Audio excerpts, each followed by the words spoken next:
บอสโจแทบน้ำตาไหลไม่คิดว่าเหตุการณ์จะเกิดขึ้นเร็วขนาดนี้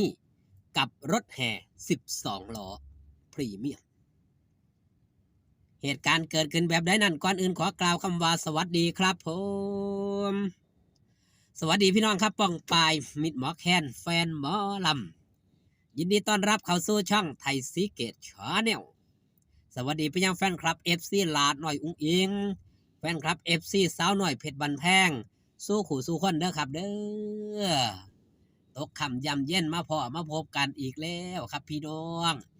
มื้อนี้ครับเมาฮอดคิวการคิวงานก่อนสาวหน่อยเพชรบันแพงไปเล่นอยู่ที่อำเภอชุมแพจังหวัดขอนแก่นเป็นงานฟรีพี่น้องมิตรหมอแคนแฟนหมอลำก็อย่าลืมไปให้กำลังแรงเชียร์แรงใจลาหน่อยอุ้งอิงพร้อมทีมงานชาวคณะสาวน้อยเพชรบันแพงกันหลายๆเด้อครับเด้อหันมาเว้าฮอดจอดถึงครับเรื่องราวที่มันเกิดขึ้นกับรถแห่12ล้อ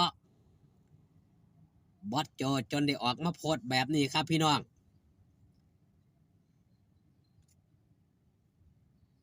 น้ำตาจะไหลดีใจกับทีมงานรถแห่ลูกๆเขาจะได้มีงานทำคิวแน่นแทบเต็มเดือนเลยกุมภามีนาเมษาที่ว่าน้ำตาแทบไหลบ่คาดคิดว่าเหตุการณ์มันสิเกิดขึ้นเร็วขนาดนี้นั่นก็คือคิวงานรถแห่พรีเมียมรถแห่12ล้อน้องพรีเมียมที่เปิดโตได้บ่โดนบ่นานมานี่ครับเปิดโตวังปีใหม่นี่พี่น้องมิตรหมอแคนแฟนหมอลำนี่ให้การตอบรับให้การยอมรับจองคิวว่าจ้างเกือบ100คิวงาน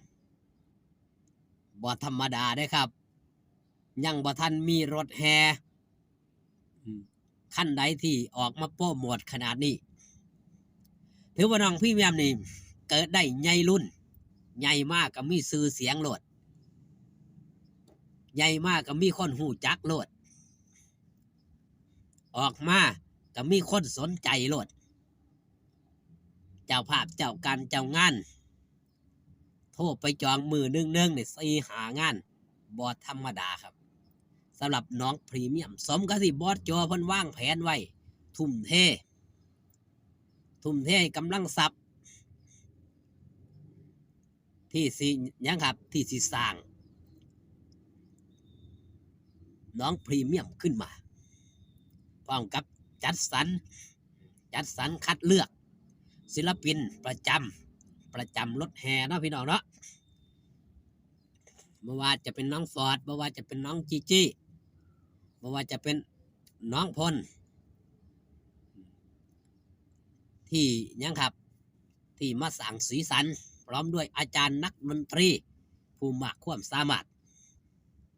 มือว่านเพิ่นก็ได้ทำการประชุมบอกง่ายๆครับประชุมเดือด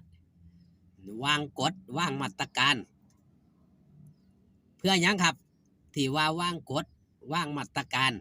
ก็คือเพื่อความสามัคคีองค์กรใดก็ตามครับถ้าบ่มีความสามัคคีองค์กรนั้นก็อยู่ได้บ่ดนบ่นานทุกองค์กรที่มีคนมากกว่าสองคนขึ้นไปนี่หรือว่ามากกว่า1 คนขึ้นไปนี่ก็ต้องมีกฎมีระเบียบครับในบ้านในซองเฮาในครอบครัวหมู่เฮาก็ยังมีกฎมีระเบียบ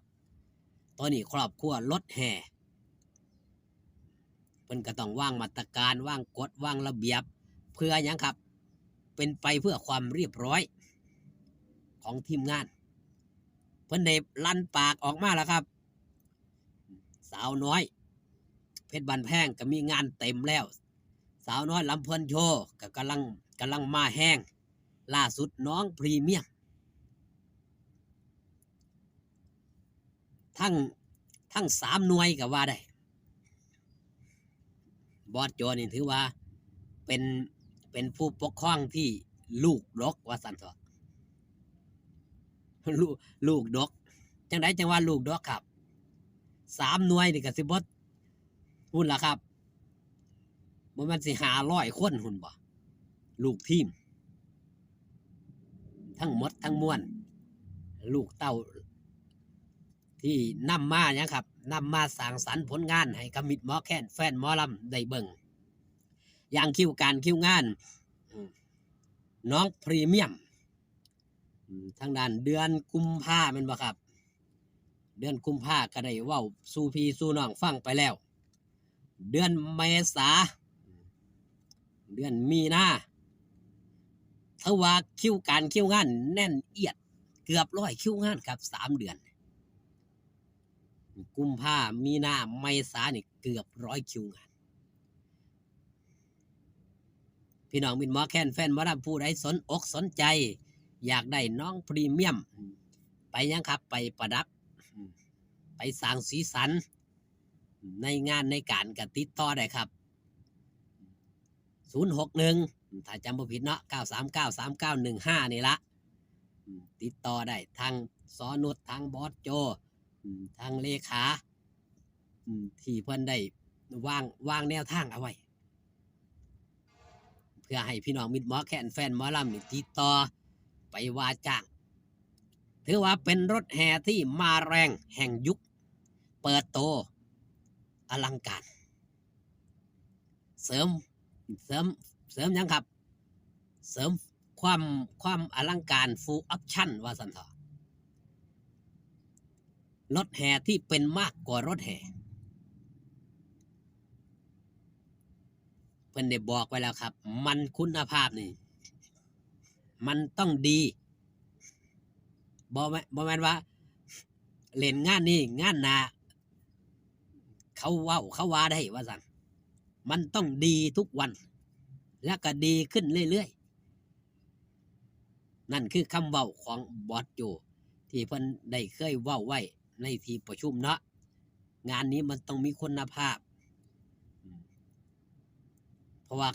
ศิลปินก็มีแต่คุณภาพอาจารย์นักดนตรีก็มีคุณภาพชื่อเสียงบ่ต้องห่วงครับมีแบรนด์สาวน้อยเพชรบ้านแพงการันตีแบรนด์ของสาวน้อยการันตียังครับการันตีความเข้มข้นการันตีความที่มีคุณภาพพี่น้องผู้ใดสนอกสนใจก็ติดต่อได้นี่ละสิ่งที่บอสโจน้ำตาแทบไหลเอาคลิปนี้ฝากตอนเรื่องเล่าความยินดีไปกับบอสโจสาวน้อยเพชรบันแพงเอาไว้แต่เพียงซ้ำนี้ครับอยู่ดีมีแห้งพอกันคลิปหน้าสบายดีครับผม